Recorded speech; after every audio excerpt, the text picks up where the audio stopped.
Hey everybody, I got my black Ember TKS. I'm a fan of this sling. Um, I just want to spoilers reveal the wrist strap configuration that I just accidentally found. So let's get to it.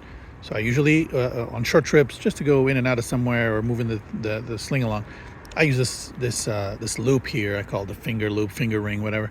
I like using it a lot, but I also realize that it hampers your fingers. If you want to do something else, you won't be able to. And so it was very useful and accidental to find out that you can do the following. So you got the strap.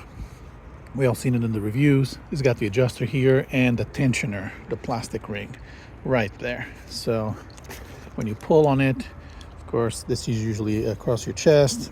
You can pull on that and then pull on that and adjust the length of this.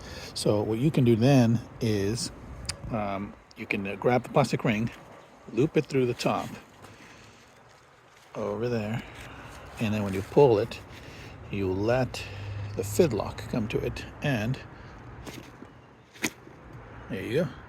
It's almost like it was designed to fit there perfectly. And guess what you now have? Yep, that's right. Free fingers once again. All right, guys. I hope you can make use of this. It even looks neat over there on the bottom. All right, and that's how I wrist strap carry this thing now for the short little trips. All right, and it also comes out real easy. So you just pull it out. You're back. All right. Thanks for watching.